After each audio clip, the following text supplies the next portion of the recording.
É para fazer drama. Vamos lá. Em tarefa de socorro. Porque agora, né, a gente vai ver como é que funciona tudo isso. Nós vamos ter Zumira arrasada, Mário Silva arrasado, o Amaro arrasado, está todo mundo arrasado, né? E o menino Júlio lá, beleza, sendo recebido no lar da bênção, mais lúcido, vai se preparar para a futura reencarnação. Mas Odila foi mãe dele uma vez, e aquele caso, né? Mãe é mãe, né? Nem todas, né? Mas acho que são mãe mesmo, né? A gente não pode generalizar, não, que tem mãe que joga o filho no lixo, com todo respeito, né? Mas eu estou dizendo assim, quem é mãe mesmo para sempre. A preocupada amiga, agora ciente do drama escuro que se desenrolara no passado próximo, que agora a Odila está compreendendo os envolvimentos, né? Amaro, Júlio, Zumira, Mário Silva, ela está entendendo tudo isso, que até então ela não tinha, agora ela está mais preparada, mais equilibrada, ela está tendo acesso ao passado desse quarteto ali, né? Então, ela está vendo a situação toda e está preocupada agora com quem? Com a Zumira, que está acamada, né? Estava profundamente abatida, se recusava ao remédio, alimentação, o corpo estava em frangalhos, literalmente. E ela está preocupada, porque o menino Júlio precisa dela, até para eles poderem se reajustar. E para Odila também ficar em paz, porque o menino vai ficar totalmente bem. Então, é a preocupação da mãe, agora é a preocupação como a ex-esposa do Amaro, como a ex-esposa do Júlio e a mais nova amiga da Zumira. Então, olha que interessante, né? Mas por que que a Zumira está como está, né? A gente tem que entender que a Zumira caiu nisso daí, tudo. O que levou a Zumira a estar nesse abatimento é a culpa. Em primeira mão, a culpa consciente. Lembra que ela havia deixado o Júlio, quando ainda não era filho dela. Ela facilitou o menino se afogar. Ela descuidou, facilitou, né? E ela estava com aquela culpa e ficava pensando, né, que ela foi omissa, que ela podia ter olhado aquele menino melhor e talvez ele não tivesse morrido afogado. Então ela está com um remorso ali muito grande e achando tudo isso, né? Que tudo que ela estava vivendo agora era uma punição muito grande. Então, de um lado, tem uma culpa consciente dessa vida, que ela tem plena consciência de que ela errou. Ela deveria cuidar do menino, por ser adulta, pelo menos, madrasta dele, mas acima de tudo, ela era uma pessoa adulta. E os adultos têm que cuidar das crianças, independente de serem pais ou não. E ela estava ali com aquele remorso, né? Então, era uma mistura de dor da Zumira. Mas, por um outro lado, tinha uma culpa inconsciente, que na psicologia se chama complexo de culpa. Essa culpa inconsciente é mais perigosa, porque ela vai trazer determinados distúrbios do humor, vai trazer um comportamento de autodestruição, um comportamento, uma necessidade de autopunição, um descaso pela vida. Olha só, tudo isso. Isso é uma culpa inconsciente. Essa culpa inconsciente, a Zumira também sentia. Era inconsciente, mas sentia. Por quê? Porque no passado, ela, como Lina Flores, foi a causa pela qual esse espírito que tem o nome de Júlio, naquela vida e nessa, que o levou a cometer o suicídio. Então, ela tem duas culpas em uma. Olha que coisa horrível.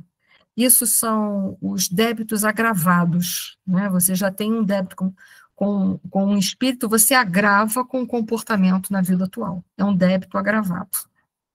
E a coisa para o lado dela não estava nada bem, nada bem. E por isso que ela estava nesse abatimento terrível.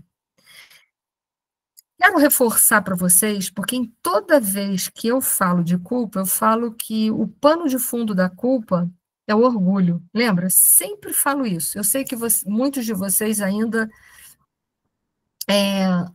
talvez não conseguiram ainda estabelecer um entendimento profundo e abrangente dentro de vocês. E, intelectualmente, eu tenho certeza que tá ok, mas talvez não encontrem uma união maior com as emoções, né? A fonte é sempre uma transgressão, um erro que a gente cometeu. que leva o indivíduo, que levou o indivíduo a se colocar acima das leis universais, ou seja, um sentimento alheio. O que poderia nos levar a um sentimento de nos achar acima das leis universais? Olha só, quando eu cometo um erro e eu falo aquela trágica frase, nossa, eu não podia ter feito isso, isso é uma coisa muito inconsequente da nossa parte. Para nós espíritas, então, é muito. Porque se eu sei que eu estou num processo de abertura de consciência, porque eu venho de um princípio aqui no mundo material chamado eu vim simples e ignorante. Então, eu estou numa abertura de consciência. Eu venho numa consciência que está adormecida e que ela vai se abrindo. E quanto mais ela vai se abrindo, eu vou tomando posse, eu vou entendendo as leis de Deus. Como eu posso dizer para mim que eu não podia fazer isso? Eu estou em processo. Tanto eu podia que eu fiz. Eu poderia ter uma noção, sim. Tá, tudo bem, eu poderia. Mas entenda, ter uma noção, uma coisa racional, ter uma noção é uma coisa racional. Entre a razão e a emoção, parece que essa distância é pequena. Anatomicamente né? Cabeça e coração. É pouco.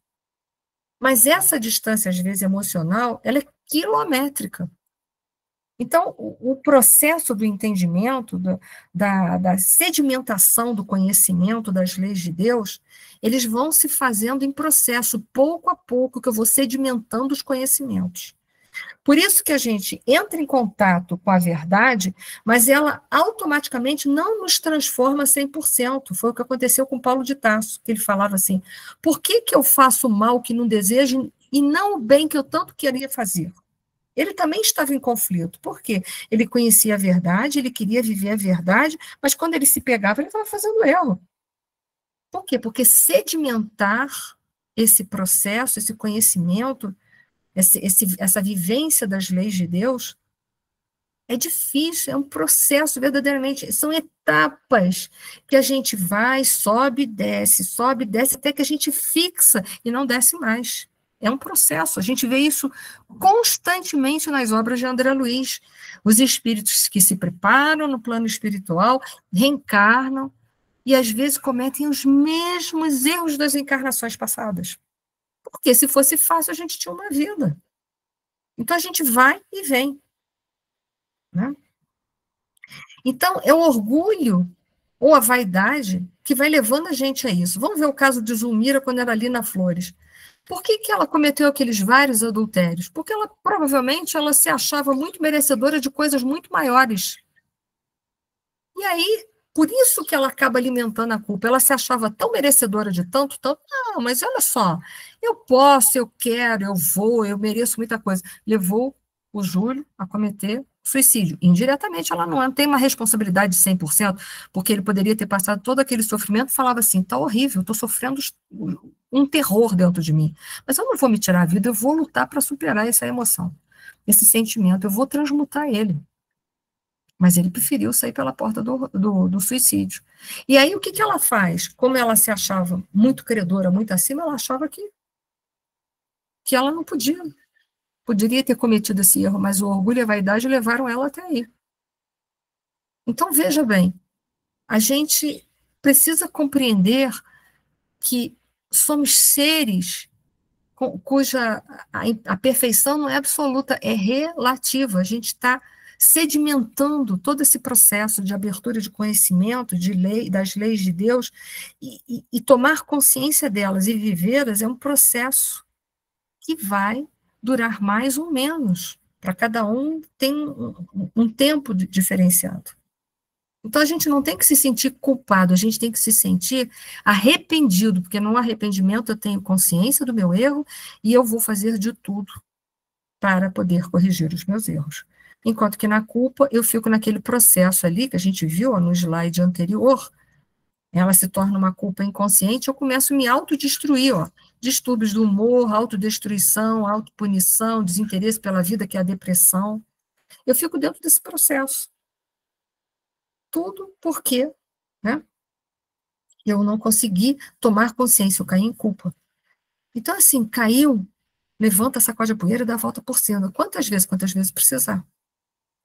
Ainda bem que a gente viu que caiu, que tem gente que até hoje está no chão, nunca achou que tinha caído para lugar nenhum.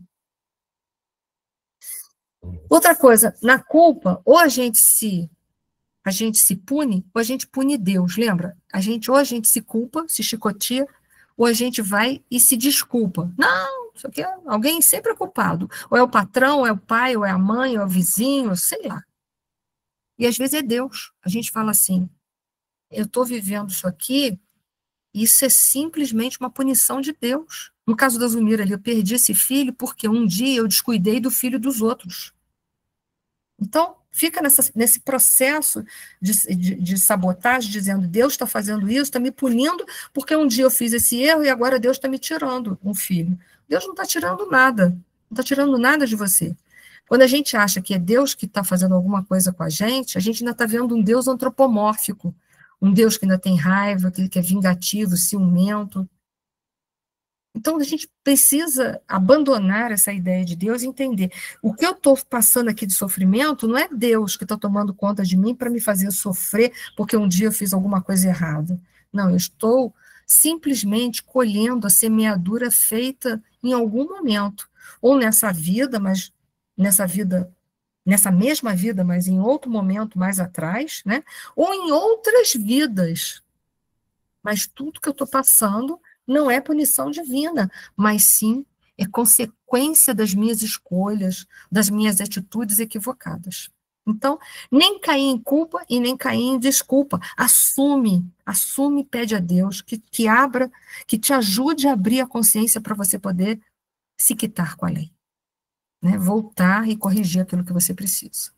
Por isso que dentro do Espiritismo a gente não deveria culpar a Deus, mas sim entender que tudo é lei de causa e efeito. São escolhas erradas que nós fizemos, tá? Isso é só para lembrar. E qual a solução para a Zulmira? Né? Solução determinante. A cura de Zulmira virá de um processo de renovação mental, que ela precisa começar a se libertar disso, se alimentar, comer, criar forças para poder encontrar soluções, né? Então, de uma renovação mental e moral que depende principalmente dela mesma. Por isso que o Clarencio fala, o remédio de Zulmira é daqueles que a farmácia não possui. Virá dela mesma. Precisamos refazer-lhes as esperanças e o gosto de viver. E eles vão fazer. Ela vai se encontrar em tempo oportuno com Júlio e vai entender que ela vai poder ser mãe de novo e seguir a vida. E se não puder ser mãe biológica, adota. Mas faz qualquer coisa, vai trabalhar numa creche, vai trabalhar com criança, vai fazer qualquer coisa. Mas não se entrega à punição da culpa.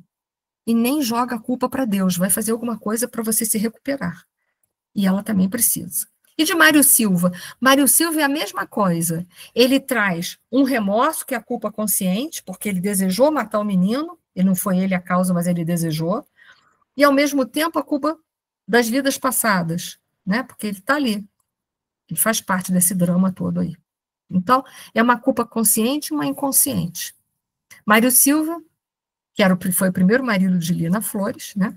Mário Silva, desligado do corpo denso, com a rapidez de um relâmpago, penetrou o quarto de olhos esgazeados à maneira de louco, contemplou a doente por alguns instantes e afastou-se.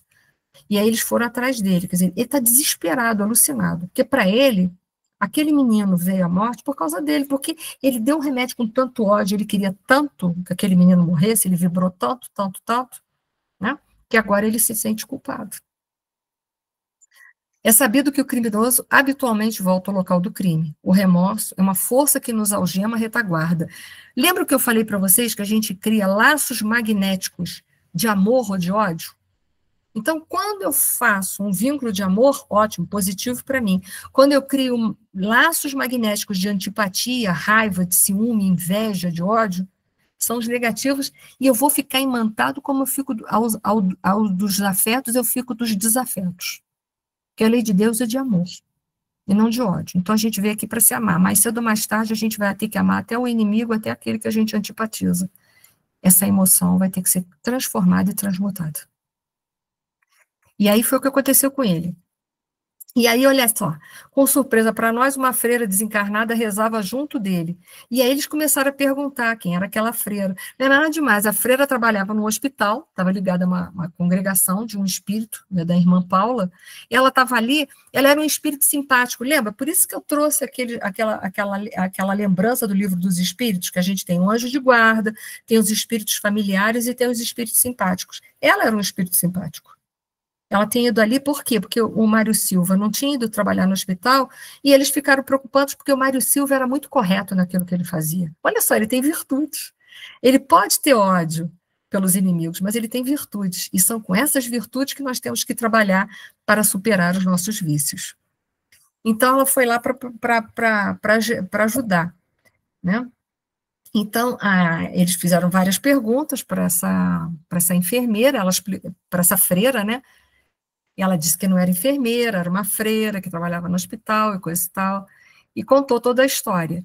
Mas a gente vê que a freira, ela não tinha muita consciência das vidas, do desencarne, da vida pós-morte, ela não tinha toda uma ideia clara da vida pós-morte, porque estava abrindo a consciência aos poucos. Eles conseguem ver isso. Mas era uma pessoa do bem? Estava fazendo o trabalho? O que vale é isso?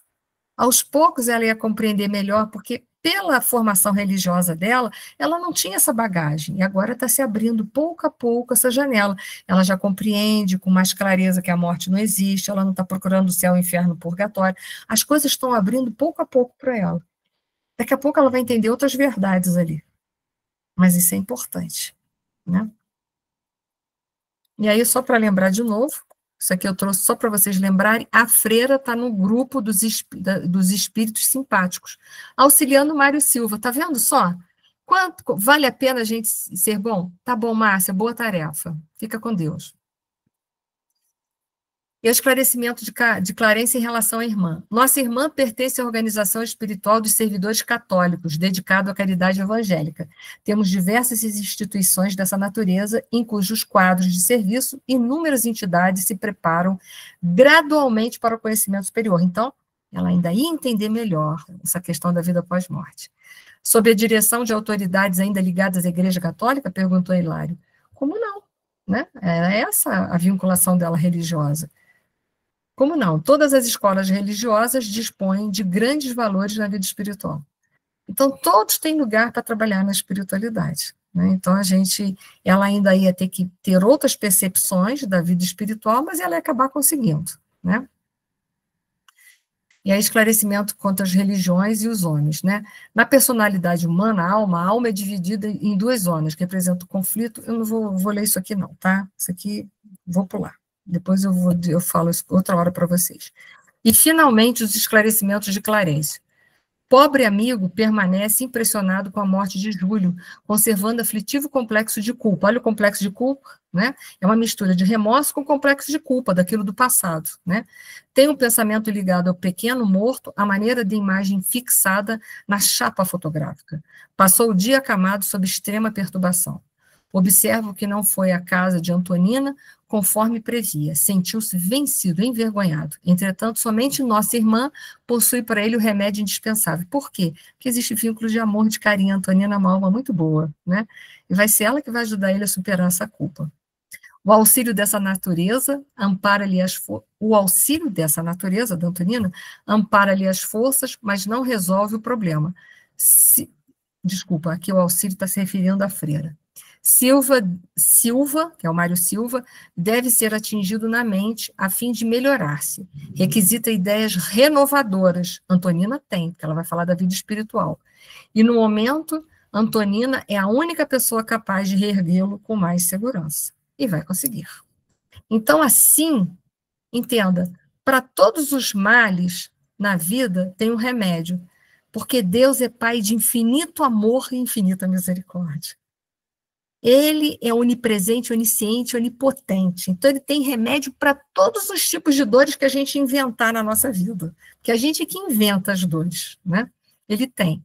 Então, o que a gente tem que fazer, ao invés de cair na culpa ou na desculpa, é cair no arrependimento, arregaçar as mangas e trabalhar.